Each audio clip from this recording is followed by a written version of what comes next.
नमस्कार भक्तांनो, श्री ब्रह्मचैतन्य गोंदवलेकर महाराज अमृतवाणी या आपल्या यूट्यूब चॅनलमध्ये सर्व राम भक्तांचे, वारकऱ्यांचे आणि विठ्ठल भक्तांचे मनापासून स्वागत आहे. आजच्या या अत्यंत पवित्र अशा आषाढी एकादशीच्या मंगल पर्वावर आपण साक्षात परब्रह्मस्वरूप श्री ब्रह्मचैतन्य गोंदवलेकर महाराजांच्या चरित्रातील एक अत्यंत अलौकिक, भावपूर्ण आणि मनाचा ठाव घेणारी सत्य घटना पाहणार आहोत. भक्तांनो, आजच्या दिवशी कोट्यावधी वारकरी डोक्यावर तुळशी वृंदावन घेऊन, हातात टाळ मृदुंग धरून ज्ञानोबा माऊली तुकाराम आणि जय हरी विठ्ठलच्या गजरात पंढरपूरच्या दिशेने पायी चालत जात असतात.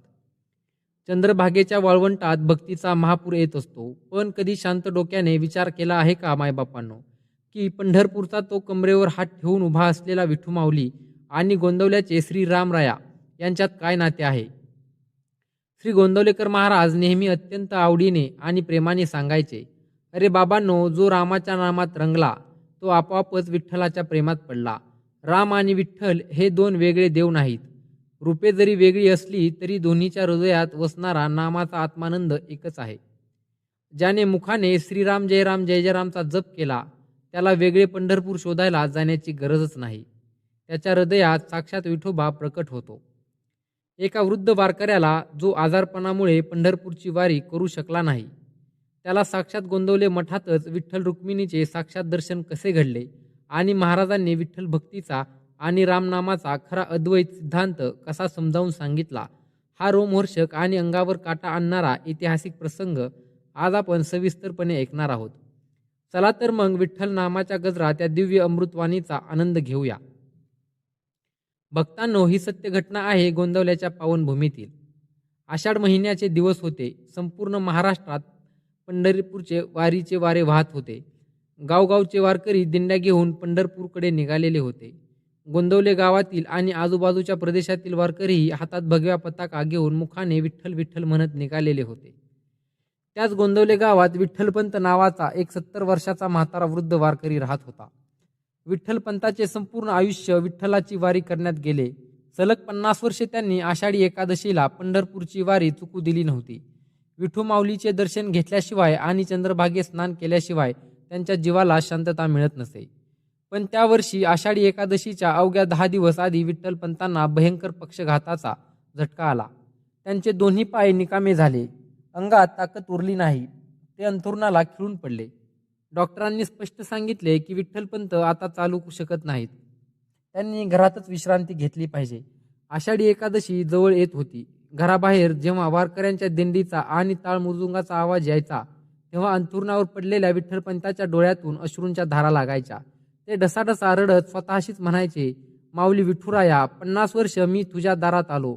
आज माझा देह थकला म्हणून तू मला तुझ्या पायाशी बोलवणार नाहीस का? माझी वारी चुकवणार का?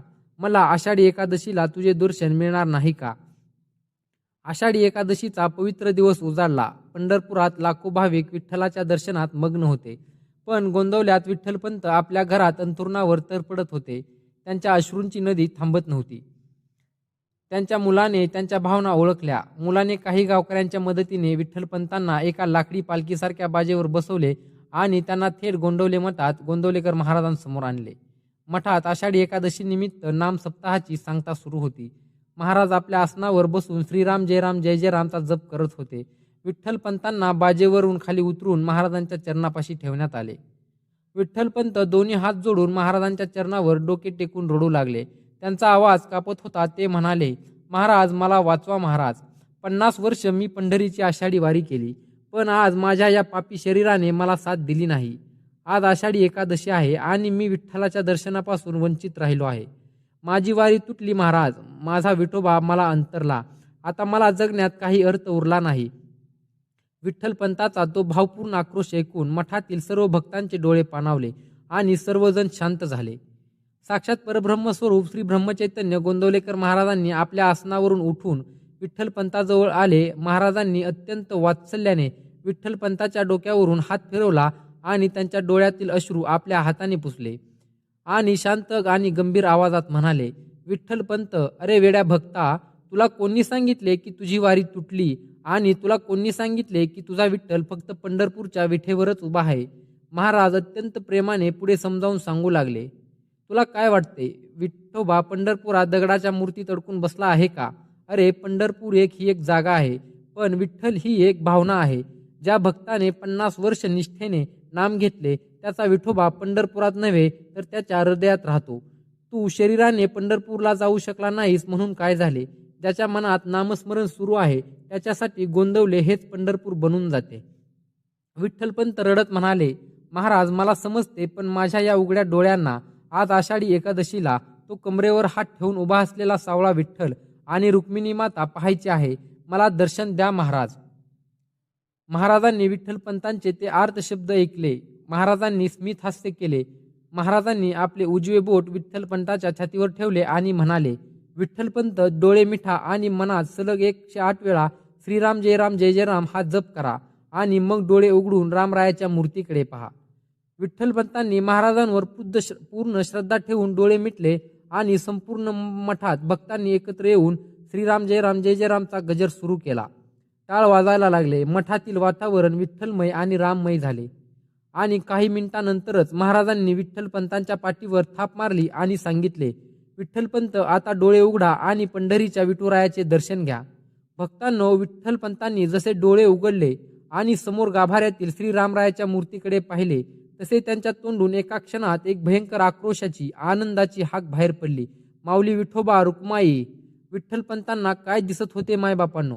गाभाऱ्यात धनुष्यबाण घेतलेले श्रीराम नव्हते, तर त्या जागी साक्षात कमरेवर हात ठेवून उभा असलेला नीलमण्यासारखा सावळा विठ्ठल आणि बाजूला जगज्जननी रुक्मिणी माता उभी होती. विठोबाच्या गळ्यात तुळशीची माळ आणि डोक्यावर किरीट चमकत होता. विठ्ठलपंत बाजेवरून उठून सरळ जमिनीवर पडले.